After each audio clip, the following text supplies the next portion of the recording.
Podría haber perdido algo más que el ojo.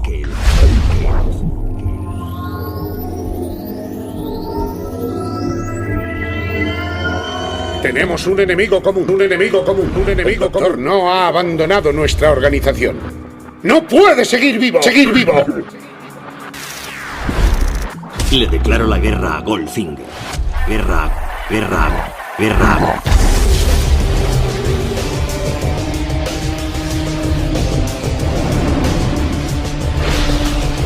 Podría haber perdido algo más que el ojo.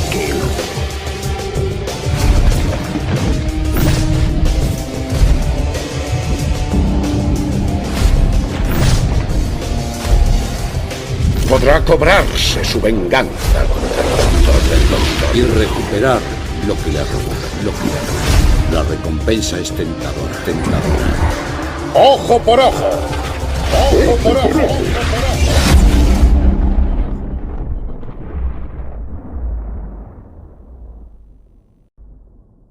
I've been besotted James Bond for years. He is the hottest superhero of all time. No wonder so many men want to be like him.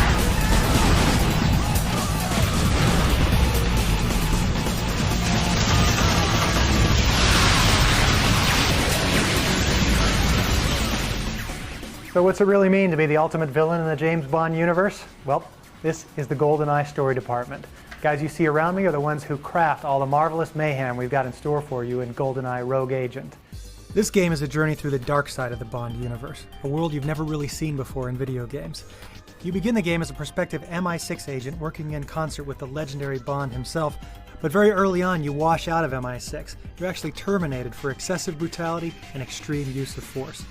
With nowhere else to go, you join forces with one of the most famous villains in Bond history, Auric Goldfinger. And you get swept up in a gang war between Goldfinger and Dr. No for control of the criminal underworld. So once our concept team has framed up the story, it gets handed off to design and to these guys. This is the Goldeneye production office. This is where the basic design gets broken down into all of the models, art, animation, assets, programming, and everything that's needed to create the actual gameplay experience. Part of the fun of this game is that you're not constrained by the rules and regulations of MI6. And as a villain, you're not out to save the world, you're out to rule it. As Goldeneye, you fight your way through the underworld using a wide range of what would be called brutal tactics, such as taking human shields, activating death traps, clearing out groups of enemies with rocket launchers and grenades, chucking guys off buildings. And the more brutal you are, the more style points you get. So you've seen the story crew, and you've seen the production core, and you've got a little bit of insight into all the mayhem we've got in store for you in Goldeneye Rogue Agent. But being the ultimate villain in the Bond universe, well, that's all about character. And this is where that happens. This is Takayoshi Sato. Sato's famous for his designs for all the characters in the Silent Hill series, and he's working on our main character for this game, Goldeneye. Sato's just one member of an all-star talent roster we've got lined up for Goldeneye Rogue Agent. We've got a bunch of other heavy hitters working on this product. First and foremost, there's Ken Adam, a guy who was actually knighted for his work in production design on films like Goldfinger, Dr. Strangelove, and Moonraker. Sir Ken Adam has long been regarded as the original architect of the 007 film's visual style. Gamers will get to revisit such memorable Adam sets as the spectacular Volcano Lair from You Only Live Twice, Goldfinger's Fort Knox, and the towering shuttle launch base featured in Moonraker. Adam also lends his timeless vision to new locations designed exclusively for this game. These sets include Goldfinger's Midas Casino on the Las Vegas Strip and the reimagined Auric Enterprises, the mountain stronghold and home to the gold-obsessed supervillain. We also got to work with Hollywood costume designer Kim Barrett. Kim's best known for her work on the Matrix trilogy, and she brought a unique vision to the underworld for the James Bond universe. She blends stylized elements with classic design, and she's given GoldenEye's villains a look all their own. The last big power player that we joined forces with is Rene Morel, the man responsible for the incredible models in the Final Fantasy film. Rene helped us create incredible models of some of the key players of the game, including Dr. No, Goldfinger, Oddjob, Pussy Galore, and Scaramanga. One of the most notable features we've incorporated into the multiplayer experience are the unique locations. With over 20 different maps, we've given the player the chance to do battle in some of the most famous sets from the Bond universe. Some of these sets include places like the shuttle launch facility from Moonraker, the Uplink Tower featured in Goldeneye, Elliot Carver's printing press from Tomorrow Never Dies, and Scaramanga's Funhouse from the Man with the Golden Gun. As well, you will be able to do battle with Zoran's blimp atop the Golden Gate Bridge, straight out of the classic scene from A View to a Kill. In addition to those authentic locations, for the first time players will be able to do battle as some of the most famous villains in Bond history. Go head-to-head with Dr. No, James Bond's original nemesis, or take on Oddjob, or Goldfinger's personal henchman. We'll leave it up to you to find what villain suits you best. I'm Adam Eisgreen, multiplayer lead designer for Goldeneye Rogue Agent. Now that Rick's given you an overview of what to expect, I'm going to talk about the different game modes that make Goldeneye Rogue Agent unique in the world of first-person shooters. In addition to a traditional 2- and 4-way split screen, we've got online play for up to 8 players. To take that experience a step further, we've developed War Games. These are online team game modes for PS2 Online and Xbox Live. There are 3 flavors of War Games. Countdown is a battle between teams to see who can maintain control until the clock reaches 0. In Domination, you've got multiple control points to fight over while taking out your opponents. The more you control, the faster your opponent loses. Finally, in Tug of War, both sides battle to get a solitary objective to their goal while keeping it away from their opponents. Each mode offers a unique challenge and reward, and the tactics for each vary. So what does it take to become the ultimate force in multiplayer? Let me give you a few tips that could give you the advantage over the competition. First, know the levels. Learning the locations of weapons and power-ups is enough in most games, but we've got death traps, so you need to be aware of them. Secondly, know your weapons. We have 14 weapons in multiplayer, many of which can be dual-wielded in various combinations. Each weapon has their strengths and weaknesses. Knowing how to take advantage of each and how to counter them is key in dealing with your enemies.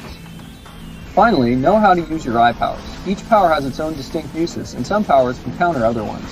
For example, if you're shielded, you can't be hacked and you can't be seen on MRI, but you are vulnerable to EMP. So stay far enough away from your opponents since EMP has a limited range. Knowledge is power in this case, so be sure to learn each eye power and how they work against others. Master those 3 things, and you're on your way to becoming a skilled player for Goldeneye Rogue Agent's multiplayer games. You have to wonder about secret agents sometimes, because you think the term secret would imply maintaining a low profile. In the world of 007, this Aston Martin is about as low profile as it gets. But over the years, this car has helped him out of some extremely dodgy situations. Be it behind the wheel or not, Bond certainly had more than his fair share of action. In the world of 007, around 24 years, the most frightening thing that each and every time they come face to face on Lexus Road is not to lead and live the vertical road, but on James. In Goldeneye Rogue Agent, we're taking players into the Bond underworld, so it was very important for us to actually bring the Bond villains to life like you've never seen in the interactive space. You've heard about Goldfinger and Dr. No, but we also have Oddjob, who's Goldfinger's personal assistant and bodyguard. We have Xenia Onatopp, who appeared in the movie Goldeneye, who now works for Dr. No. Francisco Scaramanga, who is the man with the golden gun, and he is the one who supplies you with all your upgrades for the Goldeneye. To deliver on the fantasy of being a villain in the Bond universe, we developed some unique new game mechanics to support that, the first of which is our dual-wield system. Now you can pick up a weapon and independently trigger them with your left and right hand. That means heavy weapons might require 2 hands, or you can mix and match smaller weapons for over 100 different combinations. Some examples of the weapons in the game: we have a personal sidearm that you carry with you at all times, a 9mm. There's a submachine gun and a longbow sniper rifle. These are kind of familiar to people who've played first-person shooters. But we also have more exotic weapons, such as the Venom Injector. This will actually stun guys with 1 hit. So if you have an elite that's running around really quickly, he's hard to get a good shot on, hit him with some Venom, that'll stun him. Now you can take them out a lot easier. We also have heavier weapons like rocket launchers and a heavy minigun that can be used to take out large groups, but they'll slow you down. They require both hands. If you want to throw grenades, you're going to have to free up one of your hands so you can throw grenades. So by mixing and matching weapons and deciding what you're going to commit your 2 hands to, you can actually develop some really interesting tactics. So the most important weapon in the game is your Goldeneye. This is what Goldfinger grants to you when you first go to work for him. And some of the cool features that you can activate on the Goldeneye include MRI vision that lets you see through walls. You can use this combined with some of the cool weapons like the mag rail and actually turn on your MRI, see where the enemies are, and take them out from the safety of being on the other side of the wall. In addition to that, there's the magnetic polarity shield. The magnetic polarity shield will deflect incoming bullets. You can also use it with the melee system, discharge the shield into an enemy, basically take them out in one punch. There are additional upgrades that offer other sorts of advantages throughout the game. So to really be effective as a Bond villain, you have to be able to fight.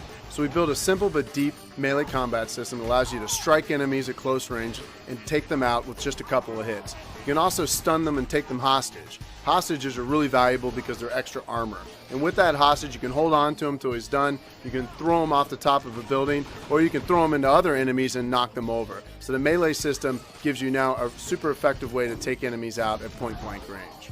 So fans of the Bond films know that the villains always have the ability to trap their enemies. So we've created a very simple death trap system that allows you to take enemies out using machines in the environment. Things like trapdoors, giant loading apparatuses that might be able to crush enemies, that sort of thing. So throughout the game, you'll be able to leverage the environment and take your enemies out with style. Regardless of the dangerous locations of his secret missions, 007 has never been one to ignore the fringe benefits of the job. Shaken, not stirred. James Bond always remains steadfast in his commitment to his duties, to his country, and of course, to his women. So there's several ways you can rack up your rogue score, and that's our way of sort of reinforcing the villainous behavior that we have in the game. There's a lot of mechanics that allow you to do some nasty things to your enemies, and this is our primary method of enforcing it. Let me talk about the rogue bonuses in sort of a few categories. Some of the rogue bonuses are geared specifically for shooting. So if you're a really good shot, if you're great at aiming, there are types of rogue bonuses that might be better for you. Obviously, the precise shot is the best one if you're a great shooter. Explosions is another one. So if you're good at aiming and you're good with aiming grenades, try to use the explosions and leverage that. Because of the dual weapon system, you gotta remember, throw down one of your weapons and use your grenades as often as you can. And some of the other weapons, like the Mark II detonator and the Harpoon rocket launcher, which are explosive power as well, you can take out multiple enemies with those, with explosions, and those are also worth rogue bonuses. Another, and probably the most challenging shooting bonus that you can get is what we call an in-transit bonus. So if you're in Hong Kong and you're taking a zip line from one building to another, or you're in Hoover Dam, drawbridges, anything that's moving, and if you're taking a guy out from any sort of moving platform or off a zip line, that sort of thing, you'll get an additional rogue bonus for that.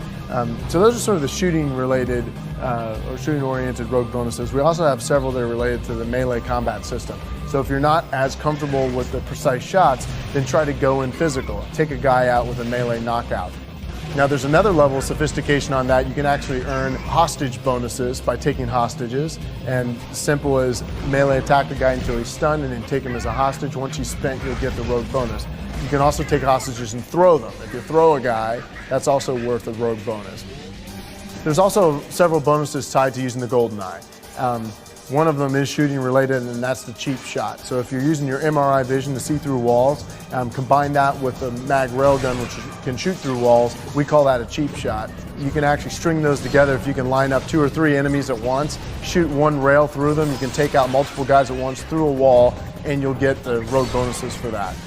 We have magnetic field throws, which count as a rogue bonus. That's the most powerful Goldeneye feature that you'll get, but every guy you take out that way will earn you a rogue bonus. You can also use the EM hack to remotely operate machines. Combine that with death traps in the environment, and we call those machine traps, and you can get double rogue bonuses for taking guys out in a machine trap using your EM hack to remote operate that machine. Perhaps one of my favorite rogue bonuses is actually using the shield bash, which is another Goldeneye feature. So you can charge up your magnetic polarity field until it has a lot of energy, go up to an enemy, and in one melee hit, you can discharge the entire shield into him, and that'll take him out decisively and will earn you a rogue bonus. The final rogue bonus is what we call an intimidation, and that's really a combination of playing like a villain, racking up these rogue bonuses in front of higher level AIs. They will actually lose their cool, and if there's lower level AIs around, you can intimidate them into actually taking their own as a hostage. So that's a special moment in the game. So that's sort of an example of how you can use all the different rogue bonuses to your advantage. Ojo por ojo. Ojo por ojo.